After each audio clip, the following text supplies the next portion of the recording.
ఈ మధ్య కాలంలో సినీ ఇండస్ట్రీ అది తెలుగు సినిమా ఇండస్ట్రీనా, టాలీవుడ్డా, హాలీవుడ్డా, బాలీవుడ్డా ఏం సంబంధం లేదు.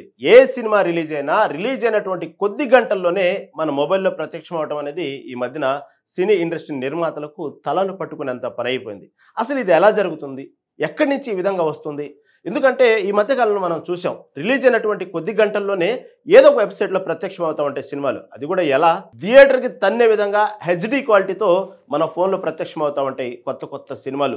రిలీజ్ అయినటువంటి కొద్ది గంటల్లోనే ఈ మధ్య కాలంలో మరీ ఎక్కువగా చిన్న సినిమాల కాడి నుంచి పెద్ద సినిమాలు, అది ఏ నిర్మాత అయినా కానివ్వండి, అది ఎంత పెద్ద సినిమా అయినా కానివ్వండి, ఎంత చిన్న హీరో సినిమా అయినా కానివ్వండి, నిమిషాల్లో గంటల్లోనే మనకు రిలీజ్ అయినటువంటి దాదాపుగా ఆ రిలీజ్ అయిన సినిమా యొక్క రివ్యూ కూడా మనం వినేలోపే మన మొబైల్లో ప్రత్యక్షం అవటం మనం చూస్తున్నాం.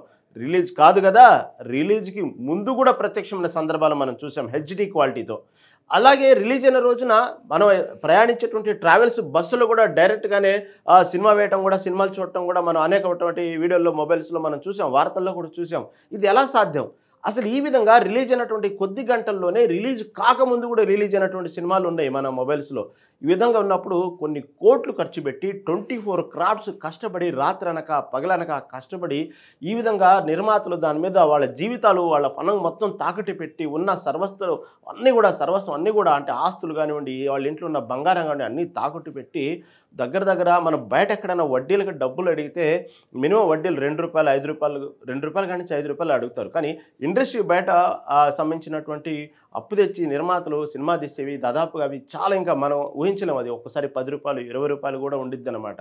ఆ విధంగా లక్షలు కోట్లు తెచ్చి సినిమాని పెట్టుబడి వాళ్ళ జీవితం మీద దాన్ని పెట్టి, ఎందుకంటే వాళ్లకు లాభాలు ఆర్జించడం తర్వాత సంగతి. చాలామంది అనుకుంటారు వీళ్ళు కోట్లు పెట్టి దానికి 100 10 కోట్లు సంపాదిస్తారు అనుకుంటారు. కాదండి, చాలామంది జీవితాల్లో అది ప్యాషన్తో ఆధారపడి ఉంటాయి. దాంట్లో లాభాలు లేకుండా ఉండవు, నష్టాలు కూడా అలాగే ఉంటాయి. కానీ వాళ్ళ జీవితంలో అదొక ప్యాషను. వాళ్ళ జీవితంలో వాళ్ళ కళలు ఎలా అయితే తీయాలనుకుంటారో సినిమా, ఆ విధంగా కోట్లు పెట్టి కష్టపడి ఆ సినిమాని నిర్మించడం జరుగుతూ ఉండేది. అలాంటి సినిమాలు జీవితం అంతా త్యాగం చేసి వాళ్ళకు ఉన్నటువంటి సర్వస్వం ఆస్తులన్నీ కూడా తాకట్టు పెట్టి ఆ విధంగా సినిమాలు తీస్తూ ఉంటే, సినిమా రిలీజ్ అయిన తర్వాత అసలు పబ్లిక్ ఒపీనియన్ ఏందో తెలుసుకునే లోపే మన మొబైల్లో అనేక వెబ్సైట్లో ప్రత్యక్షం అవడం అనేది చాలా దౌర్భాగ్యం. ఇలా ఎంతోమంది నిర్మాతలు, రోడ్డున పడ్డటువంటి నిర్మాతలు ఉన్నారు, ఆత్మహత్య చేసుకున్న నిర్మాతలు ఉన్నారు, జీవితంలో ఇంకెప్పుడు సినిమా ఇండస్ట్రీ వైపు చూడకూడదు అనుకున్న డిసైడ్ అయినటువంటి నిర్మాతలు ఉన్నారు. ఈ విధంగా ఎంతమంది జీవితాలు బలవుతాయంటే దానికి సంబంధించి కేవలం వాళ్ళు కష్టపడి ఇన్నాళ్ళు రాత్రనక పగలనక కష్టపడి ఎక్కడెక్కడో దాని మీద ఆశలు పెట్టుకుని ఎంతో రెమ్యునరేషన్స్ ఇచ్చి పక్క రాష్ట్రాల నుంచి కూడా యాక్టర్ని తీసుకొచ్చి ఇంత కష్టపడితే కేవలం 2 నిమిషాల్లో థియేటర్ కూడా వెళ్లకుండా మన మొబైల్స్లో వెబ్సైట్లో సినిమా చూసేసి అతను డిసైడ్ చేసేసి రివ్యూస్ రాస్తూ ఉంటూ సినిమా గురించి చెప్పేస్తూ ఉంటే వాళ్ళు ఇంకో 10 మందికి షేర్ చేస్తూ ఉంటే ఒకసారి ఆలోచించండి, ఇంకా థియేటర్లకు ఎందుకు వస్తారు? అందుకే థియేటర్లు ఆ విధంగా ఎందుకు ఈరోజు థియేటర్లన్నీ ఫంక్షన్ హాల్స్ అవుతాయి అంటే అదే కారణం. థియేటర్లకు వచ్చి సినిమా చూడటానికి ఎవరు ఆసక్తి చూపించట్లేదు. ఎందుకంటే దానికి తోడు ఓటీటీ ప్లాట్ఫామ్స్ ఒకటి. ఈ విధంగా రిలీజ్ అయినటువంటి రోజే మీరు అబ్జర్వ్ చేస్తే రిలీజ్ అయిన రోజే ఓటీటీలో ఎప్పుడు ప్రత్యక్షం ఇది కూడా చెప్తూ ఉంటారు. ఈ విధంగా ఉన్నటువంటి ఈ రోజుల్లో నిర్మాతలు ఇంత ఇదిగా కష్టపడుతూ ఉంటే సినిమా రిలీజ్ అవ్వగానే సరదాగా వెళ్ళటం, సినిమా హాల్లో కూర్చోవటం, రిలీజ్ అయిన రోజే ప్రశాంతంగా జేబులో ఒక మొబైల్ పెట్టుకోవటం. ఇప్పుడు వస్తున్నటువంటి ఆండ్రాయిడ్ ఫోన్స్లో ఎంత చక్కగా హెచ్డి క్వాలిటీ ఫొటోస్ వస్తాయి, వీడియోస్ వస్తాయి మనకు తెలుసు. అసలు మనం మొబైల్ కొనేటప్పుడే సెలెక్ట్ చేసుకుంటాం, దీంట్లో మెగాపిక్సెల్ ఎంత ఉంది, దీంట్లో ఫొటోస్ బాగా వస్తాయా, వీడియోస్ బాగా వస్తాయా, ఈ విధంగా మనం చూస్తూ ఉంటాం.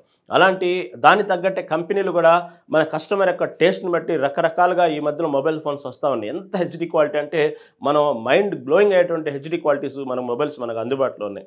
అలాంటి మొబైల్ ఫోన్ ఒకటి జేబులో పెట్టుకుని సరదాగా కెమెరా ఆన్ చేసి నీట్గా కూర్చుని 2 గంటలు ఎటువంటి అనుమానం రాకుండా సినిమాని మొబైల్లో డౌన్లోడ్ చేసి బయటకు వచ్చి ఆ మూవీని ఇంకోటికి అమ్మినందుకు కొంత డబ్బును వాడికి ముట్టజెప్పి ఇది ఇంకోటికి అప్పచెప్పి ఈ విధంగా ఉన్నటువంటి ఎన్నో వెబ్సైట్లు.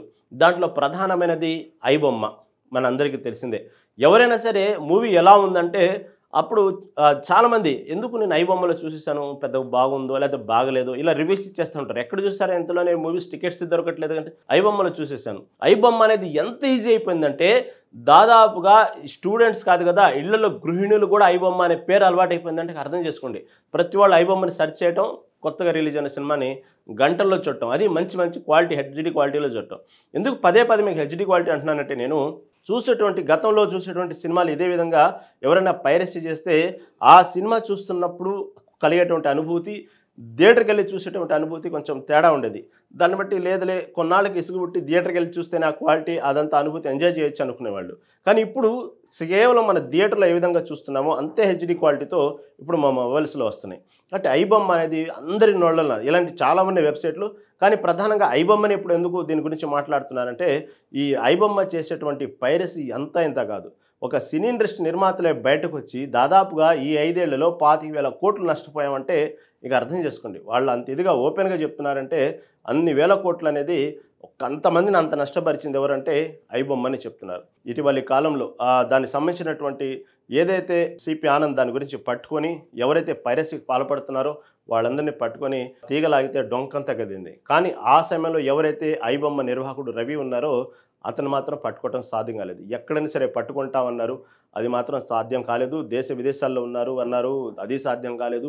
కాకపోతే దీనికి వెనక ఉన్నట్టు నెట్వర్క్ ఎవరు, అసలు ఎలా చిత్రీకరిస్తారు, దీని మార్కెటింగ్ ఏంది, ఏ విధంగా ఈ తీసినటువంటి మొబైల్స్లో తీసినటువంటి మూవీని ఏ విధంగా వాళ్ళు ఎవరెవరికి సప్లై చేస్తారనే విషయాన్ని మాత్రం మొత్తం దానికి సంబంధించి సిపి ఆనంద్ అయితే చాలా చాలా దగ్గర ఉండి మొత్తం ఇంట్రాగేషన్ తీసి బయటకు తీయటం, వాళ్ళని అరెస్ట్ చేయటం, దానికి సంబంధించి సినీ ఇండస్ట్రీ చిరంజీవి గారివ్వండి, నాగార్జున గారిని ఆహ్వానించి జరుగుతున్న తీరు మొత్తం ఎక్స్ప్లెయిన్ చేసి ఈ విధంగా జరుగుతుందంటాం. దానికి సంబంధించి ఒక పెద్ద హంగామా నడిచింది, మనందరికీ తెలిసింది ఆ విషయం. వాళ్ళు చాలా చక్కగా చిత్రీకరిస్తారు. మొబైల్ చేతిలో పెట్టుకుంటారు, దానికి సంబంధించిన మొత్తం 2 గంటలు కూర్చొని ప్రశాంతంగా దాన్ని మొత్తం డౌన్లోడ్ చేస్తారు.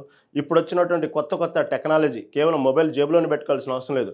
దానికి ఉన్నటువంటి ఇప్పుడు టెక్నాలజీ చిన్న స్టాండ్స్ వచ్చినాయి, దాంట్లో పెట్టేస్తారు, అనుమానం రాకుండా ఆ స్టాండ్ రూపంలో చిత్రీకరిస్తారు. ఇక అనేకం వచ్చినాయి.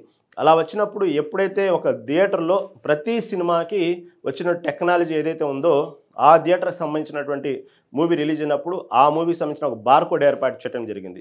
అలా ఒక అతను ఆ పైరసీ చేసే అతను ఆ బార్ కోడ్ ద్వారా ఆ థియేటర్లో ఎప్పుడు తీశాడు, ఏ సమయంలో తీశాడు, ఎవరెవరు వచ్చారు, ఆ ఇంట్రాగేషన్లో ఒక పైరసీ చేసిన వ్యక్తి దొరకటం, ఆ తర్వాత తీగంతలా అయితే డొంకంతా కదిలింది. ఆ టైంలోనే ఈ ఐబొమ్మ రవి పేరు బయటకు వచ్చింది.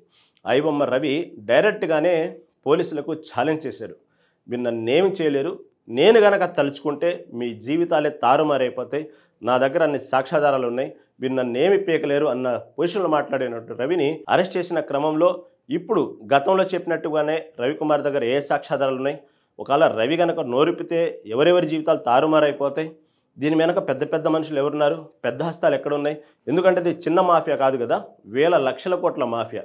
ఇప్పుడు ప్రధానంగా జరుగుతున్న చర్చ ఇది. మళ్ళీ రవిని ఇంట్రాగేషన్లో బయటకు తీస్తారా విషయాలు, లేదా అసలు రవి ఛాలెంజ్ చేసిందే పోలీసుల జీవితాల గురించి, వాళ్ళ గురించి నోరిపితే పోలీసుల భవిష్యత్తు, వాళ్ళకి సంబంధించిన కెరీరే నాశనం అయింది అన్నటువంటి రవిని మళ్ళీ పోలీసులు దీన్ని బయటకు తీసుకొస్తారా, అసలు రవి దగ్గర ఉన్నటువంటి ఆధారాలు ఏంది, ఇన్ని వేల కోట్లు ఇంత మాఫియా నడుపుతూ అంత రవి ధైర్యంగా వార్నింగ్ ఇచ్చా అంటే దీని వెనక ఖచ్చితంగా ఎవరైనా పెద్ద మనుషులు ఉన్నారా, పెద్ద హస్తాలు ఉన్నాయా, కాదు ఇతను చేసినటువంటి ఏదైతే లీగల్గా ఈ విధంగా ఇల్లీగల్గా సంపాదించినటువంటి డబ్బులంతా కూడా ఏదైతే వెబ్సైట్ల ద్వారా తీసుకొచ్చిన పేమెంట్స్ అన్ని, డిజిటల్ పేమెంట్స్ అన్ని కూడా ఎక్కడి వచ్చినాయి, ఇతను తెరిచినటువంటి ఖాతాలు అయితే మన దేశానికి కాదు, పక్క దేశాల్లో అకౌంట్లు ఓపెన్ చేశారు. మళ్ళీ పక్క దేశాల అకౌంట్లు ఓపెన్ చేసినప్పుడు ఆ డబ్బు మొత్తం సీజ్ చేయాలంటే మన దగ్గర ఉన్నటువంటి లా లూప్లో ఉన్నటువంటి ఆధారంగా అవన్నీ అరెస్ట్ మనం చేయగలమా, ఆ డబ్బును మొత్తం రికవర్ చేసేటువంటి అవకాశం ఉందా, మళ్ళీ దీంట్లో టెక్నికల్ ఇష్యూస్ ఎన్ని ఉన్నాయి, ఇవన్నీ తెలియాలంటే మాత్రం ఈరోజు రవి అరెస్ట్ అయిన తర్వాత అనేక విషయాలు బయటకు రాబోతున్నాయి. దాంతోపాటు రవి దగ్గర ఉన్నటువంటి సాక్ష్యాధారాలను కూడా మొత్తం కూడా బయటకు తీసేటువంటి పనిలో పడ్డారు.